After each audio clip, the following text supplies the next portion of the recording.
On prend l'exemple de 3 étudiants. Le premier étudiant, on lui apprend à créer des armes. Bon, je vais parler des États-Unis, de la Chine et de l'Afrique. Voilà. Donc, on prend un étudiant, on lui apprend à créer des armes et à les manier et on l'apprend à faire la guerre. Et un autre étudiant, on lui apprend à faire du business, à créer une entreprise, à comment gérer l'argent et comment gérer son temps. Oui. Et un autre étudiant, on lui apprend que l'histoire de la colonisation. Vous dites en bas âge, on lui apprend ça. On lui dit, OK, il y a tes ancêtres, on a fait ça, ils ont fait la résistance contre la colonisation, on les a colonisés, on a fait la traite négrière, on a fait ci, on a fait ça, voici les capitales de l'Europe, voici les capitales. Un étudiant africain qui a fait le banc en Afrique, il sait pratiquement toutes les capitales de l'Europe, ou bien même deux, je ne sais pas, aux États-Unis. C'est vrai. Et quand l'étudiant il va grandir comme ça, bon, ces 3 cas-là, de celui qu'on lui a appris à faire les armes et à créer un business et celui qu'on lui a appris l'histoire. On voit clairement la différence au niveau de l'évolution. C'est lui qui a appris à créer les armes. Aujourd'hui, on est dans un monde géopolitique où je ne sais pas, la géopolitique prend de l'ampleur. Et on voit les pays qui se sont mis dans ce sens-là et qui arrivent à s'en sortir. Par exemple, la Russie, la Chine, etc. Et aussi, au niveau de l'économie, on peut pas contre les États-Unis parce qu'ils sont sur tous les plans. Parce que eux, ils ont mis un système derrière. Mais nous, l'Afrique, on est où? On est derrière. Parce qu'on s'est basé sur l'histoire, la bipolarisation, etc. où on est vraiment dans une position d'infériorité. Donc, l'enfant, il va grandir avec ça en tête et il ne pourra pas donner le meilleur de lui-même. Et, conséquence, c'est de travailler dans la fonction publique avec un salaire de 500 000 francs CFA, etc., qui n'a rien à voir avec la réelle vie. Donc, il ne va pas créer une valeur ajoutée. Ça, c'est un gros problème. Et quand on regarde le système d'orientation, je ne sais pas si c'est la même chose avec le Tchad et le Cameroun, ou bien même. Moi, je vais parler de la Côte d'Ivoire parce que en Côte d'Ivoire, par exemple, le gouvernement se base sur quoi pour orienter les jeunes enfants? Il se base sur ce qu'on appelle les moyennes obtenues dans les matières de base, français, anglais, ça c'est la littérature.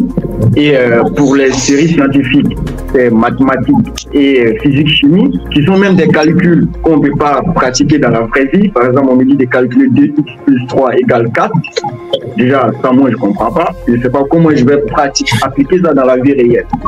Donc, si c'est basé sur le fait que l'étudiant il a eu 15 en français, en rédaction, et 18 en anglais, de l'autre côté, il a eu 2 en mathématiques et 5 en physique, chimie, ils vont l'orienter naturellement en français et anglais. Donc, il va faire la série littéraire. C'est comme ça, il se base sans réellement savoir ce que l'étudiant il sait faire, ce que l'élève il sait faire. Alors que l'élève, il peut avoir d'autres talents ailleurs, comme la musique, comme peut-être le management, je ne sais pas. Aujourd'hui, il y a plein d'étudiants, par exemple en Côte d'Ivoire, qui finissent. Ils vont faire par exemple des formations de l'histoire ou bien la géographie ou bien la philosophie. En réalité, si tu fais la philosophie, tu peux créer une entreprise. Déjà, la probabilité est très faible. Vous voyez un peu la différence. C'est ce point-là que je voulais toucher et orienter les étudiants dans des filières qui vont leur permettre de créer des entreprises ou bien de s'affirmer eux-mêmes en fait. En ce moment-là, on pourra parler de développement, pas à chercher à dire que voilà, il faut que les autres pays nous envoient des entreprises chez nous. Non, il faut former des champions nationaux. Je l'ai dit, il faut former des champions nationaux. Et les champions nationaux, c'était plus la base, le système éducatif. Il faut leur apprendre la mentalité ou bien comment créer de l'argent. En fait. Et nous, on manque ça. Voilà ce problème-là. Donc, je voulais terminer par ça. D'accord. Donc, c'est un problème d'orientation. Si j'ai d'orientation.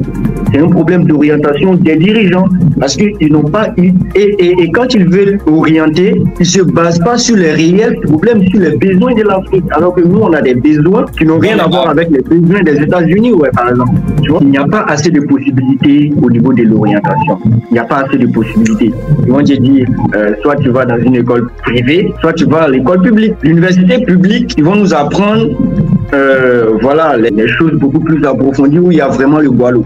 Maintenant, l'école privée, ça c'est beaucoup plus penché dans le domaine du business. Ça c'est indéniable. C'est penché dans le côté business. Donc, ça va te permettre de créer de créer, je sais pas, une entreprise. Mais c'est cher. Donc, pour une famille qui n'a pas d'argent, donc ils pourront pas aller dans ce sens-là. Et même s'ils envoient les étudiants dans les universités publiques, les universités publiques là, le système là-bas, tu peux une licence qu'on peut envoyer en 3 ans, tu vas faire 5 ans pour avoir une licence.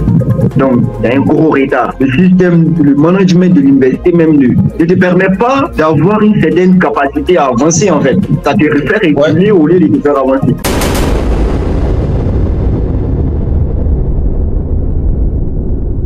Si continuez à partager avec vous, vous le trouvez intéressant, précieux ou divertissant, avez-vous appris quelque chose? Très bien, ce fut un réel plaisir. Abonnez-vous et partagez. Merci de nous avoir suivis. À bientôt.